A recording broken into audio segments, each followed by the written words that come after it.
What's the dumbest idea you've seen that actually worked? I grew up in the foster care system. At one home, the foster dad was chief of police. He also had a farm in the northern part of the state. He brought us foster kids up one weekend. A few days after getting home, he found that one of his guns was missing. After days of nobody saying anything, one of the kids admitted to taking it and bringing it to the farm, where he got scared and tossed it in a field. We spent the next 2 days walking through extremely tall grass looking for the damn thing. We were never going to find it. The foster dad, who owned a retired police dog at that time, came out with an old, rusted, non-working gun. He looked at all of us and said, "I've tried dumber shit than this and it worked," and pretended to throw the gun in the field. The damn dog brought back the missing gun 30 seconds later. I worked at Sears Automotive in the 80s as a teenager. It was a really windy day, and as I walked to my car, I pulled out the only bill in my pocket, a 20, which was a fortune to me at the time. The bill blew out of my hand and disappeared into the abyss. I went back inside, and I told a very old salesperson what had happened, and he continued to cut a piece of paper the size of a bill. He walked outside, where I lost the bill, and let go of the paper. We were able to follow the piece of paper, and within a minute it landed on top of the lost $20 bill.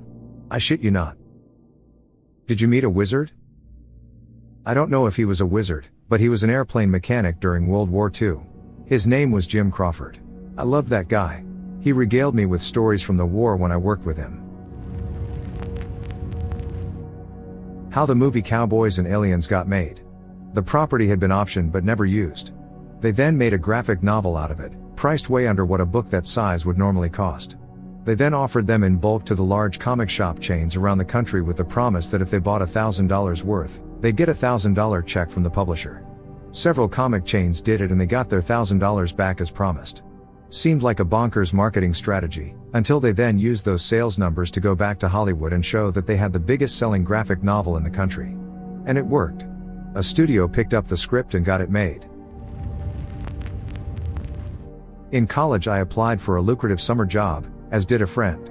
We knew it had way more applicants than positions. The friend got a call and was invited in. I got that number from him and just called, claiming that I had been called from this number. Person checked, saw that I was among the applicants, assumed that either she or the other shift had called me, and invited me in too.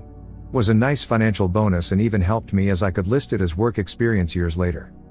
Edit, before even more imply I stole the job from my friend, he was already hired by the time I called in.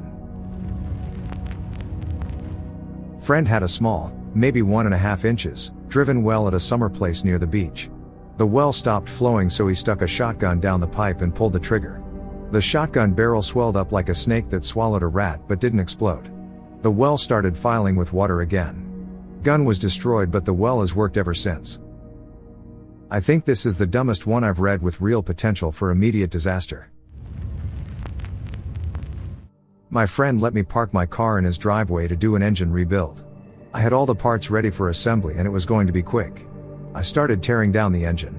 When I removed the first piston by removing a tiny circlip, a little circular spring, the damn circlip popped out of my pliers and shot far through the air, disappearing into the deep grass of the yard. It was a big yard and the damn clip shot really far away. There was no way I could find it. Now my disabled car was sitting there in my friend's driveway with no engine, blocking the driveway, and it was all my fault. I would have to wait a week for delivery of a new set of circlips. That night I got really drunk, tied a magnet to a long piece of string, and in the dark of night I went fishing with a beer bottle in one hand and the long string in the other. I walked through the yard for about 2 minutes singing and swigging beer, and dragging the magnet behind me. Sure enough, when I collected the string, the missing clip was right there, stuck to the magnet. Stupid idea, or drunken genius? During college I was in a university with a Corps of Cadets program where like 99% of them lived on campus. I was that 1%, and had little money. I blended in with them after physical training and got free breakfast for the whole time. As long as they had uniform on, nobody cared. Saved thousands. I bought a pool for my kids. A little 14 feet above ground. It was meant to be a surprise, so I tried to set it up, foundation included, before anyone noticed. As it's filling up, right around sundown, my 9-year-old finally takes notice of it and asks what it is. "Oh, that's the water trough for the cows I just ordered. I'm just filling it up before they arrive." He looks at it for a second, then back at me. "Oh. Can I name one of them? At least I don't have to worry about college. 1. When I was like 6 years old, we had a mouse in the house. I didn't want my parents to kill it with a snap trap, so I used Tom and Jerry logic to make a trap for it. I put a piece of cheese in a bucket on its side and placed a fan next to it to blow the cheese smell to where we knew the mouse was hiding. Within a minute, the mouse came sniffing around and entered the bucket. I tilted the bucket upright and put a lid on it and took the mouse outside to set free. 2. In college, I had a test I was worried about on a subject I really struggled with. My roommate was actually really good in that subject, and our third roommate suggested we all get drunk and have a last-minute tutoring session the night before. Somehow, I did better on the test than my roommate who tutored me. Again, we were drunk during this tutoring session, like, drunk. Putting googly eyes on random objects, and suddenly the whole office morale went up like we discovered fire again. I was broke, had no real plan or opportunities. Quit my job, drove across the country to find myself? Figure out life? No idea. I was 23, probably an idiot, but I had no responsibilities to anyone but me.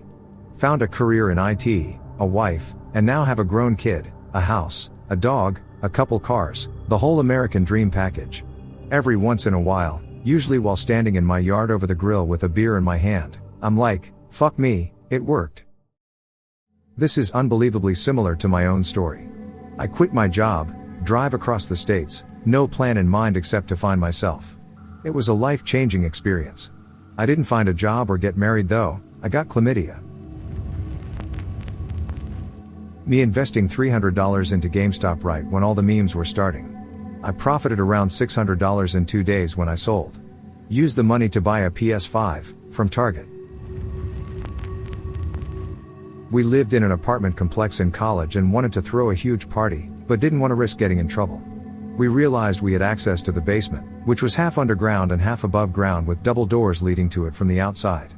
We thought, the doors are unlocked, let's just move stuff around and do it down here. No one can get in trouble because it's nobody's apartment, right? And it actually worked. Probably had over 100 people, we had a live band in one room, DJ in another, a pong room, and there was even a wall cutout that worked perfect for selling drinks out of. Got a keg and made jungle juice. The cops did get called and it did eventually get broken up, but no one got in any trouble since the landlord and cops couldn't figure out which of the 8 tenants threw the party. A water hose helped me avoid surgery. When I was in 10th grade, I was eating ribs at a local restaurant when I swallowed a piece that wasn't chewed up enough. It went far enough down that it wasn't blocking my airway but was still stuck in my esophagus, so I couldn't swallow anything. Anytime I tried to swallow something, liquid or solid, it'd make it to that point and then come back up. I thought, meh, my body'll fix it, and went home to take a nap. I woke up hours later and still had the same problem. My mom called the local doctor who said I'd need an easy surgical procedure. But, it was the night of my sister's rehearsal dinner and she was getting married the next day and I didn't want to ruin things, so I protested and said I could make it through a couple of days without eating. My soon-to-be brother-in-law made the joke, we could just stick a water hose in his mouth like in cartoons. I said, let's do it. No one believed it would work except me and the brother-in-law. We went outside and after one failed attempt where I almost drowned, I put the hose in my mouth with my face pointed upwards and he turned it on full blast. It dislodged the meat and the weekend went as planned. When we called the doctor back to tell him to cancel everything, he was dumbfounded. Esophagi are crazy fragile. You got lucky.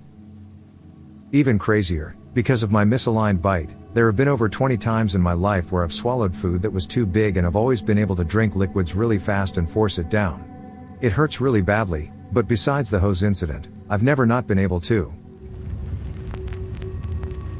I've known people fail to get into a class in college due to seat limits, but attend everything anyway, and the professor eventually says, hey, the system glitched and didn't think you were in the class, I fixed it though.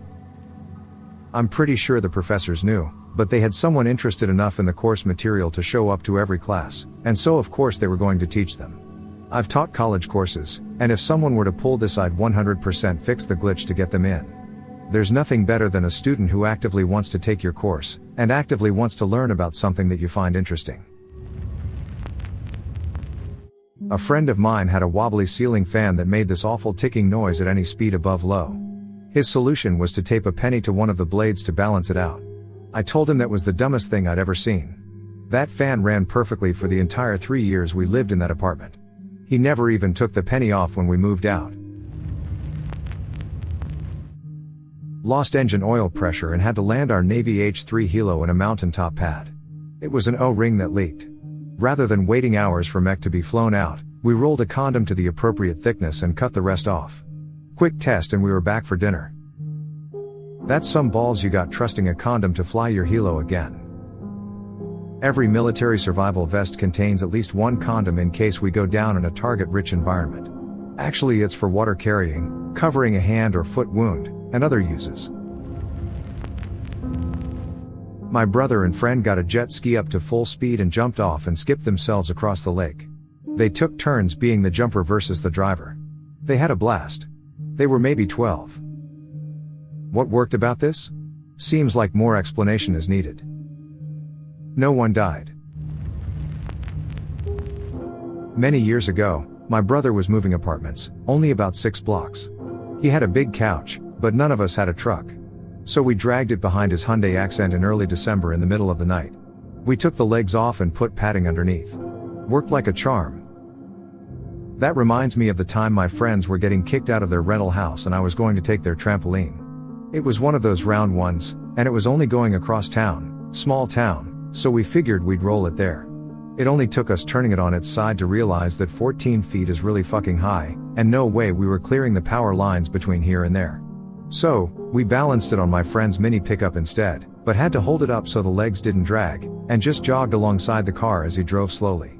I was wearing a t-shirt dress and thin little flip-flops that made a plapping sound with every step. Ran into a cop about halfway there, but before he could do more than open his mouth, the driver launched into a very fast explanation about how we were just moving our friend's trampoline, just down the road, just there, no problem, we'll just be on our way now, and tootled off before he could say a word. When I looked back, he was just still sitting at the intersection, stunned. I think he eventually decided it wasn't worth whatever paperwork goes with illicit trampoline transportation, and moved on, but who knows? Did eventually get the tramp to my place, which was a house converted to apartments with one small square of grass in the back. A couple weeks later, a friend jumped onto it off my second-story back balcony and ended up putting a huge hole in it. Right after that, my landlord called and asked if I knew where it had come from. I, not being a fool, said no. He seemed suspicious, and tried to pull that King Solomon shit on me and said, well, I'm going to have it hauled off since nobody knows where it came from, but the joke was on him, because it was borked anyway. I was just like, sure, sounds good, none of my business. Saved me another transportation errand, if I'd even thought to bother lol. Anyway, that's my trampoline story. In my freshman year of college, my grades were terrible, and my parents were really strict about having good grades. When my dad asked to see my grades, I panicked and did the inspect element command on my computer and turned my grades for terrible to perfect. My dad was so happy that I did so good my first year of school.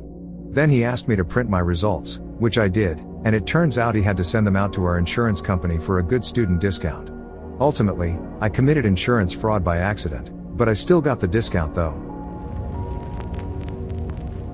I worked for a basement repair company, so dealing with a lot of foundational cracks and water coming into the basement. Had a customer with rock foundation in an old church, the type of thing you'd see in a medieval castle wall. Just giant boulders and crumbling concrete holding together. The weird thing is that this was the first time I had ever seen a rock foundation with no water. I asked the customer if he did anything to stop the water coming in, and he told me he had built a well right next to the church all on his own. He had put in about 10 PVC tunnels running from the well to the church's foundation exterior to collect water and bring it to the well. Honestly, my plan was to just throw up a vapor barrier and call it good. Is that like an outside French drain? Kind of, but the dumbest part is that it was solid PVC, it wasn't perforated and didn't have a rock bed around it. Just pipes connected to a water collection drain next to the foundation. My car broke down a few blocks from my house. I didn't have a tow strap and I was too broke to buy one, so I took a garden hose and wrapped it around the bumpers of my car and my friend's truck and connected it to itself. Worked perfectly. It was my dumb idea, and it fucking worked. So, my dad was a truck driver, and when I was a kid I would tag along on trips whenever I could over the school holidays. The company my dad worked for was in the north of New South Wales, in Caneland. Most of what they did was take molasses down south and bring other shit back up. Because molasses is heavy, you don't need a tanker trailer to get to your max weights for the average truck class. You can just have a massive rubber bladder that can roll up into the front of the trailer, but take about 30+ ton worth of molasses when it's rolled out. Most of the time, we were carting to yeast manufacturers, sometimes other food manufacturers. The fun ones were the farm deliveries. So we get to this cattle farm and Dad has managed to reverse into this really weird unloading area this farmer has cleared out. We drop the amount we're supposed to drop into his tanks and Dad realizes the worst thing has happened. With about 25 tons of molasses left in the bag, it had twisted over because the ground wasn't level while it was being slightly emptied. That meant we couldn't strap it. Farmer, I have no fucking idea what to do. Dad, I have no fucking idea what to do. 12-year-old me, but what if you just drive it out and park it in the same place facing the other way for a while? It might slump back over. That won't fucking work, Dad and Farmer. Dad calls his boss. Maybe you should park it facing the other direction and see if it slumps back over. Sigh, alright, I'll give it a try. Dad, wishing he hadn't made the call over loudspeaker while I was nearby, refusing to look at my shit-eating grin. And folks, that dumbass idea worked.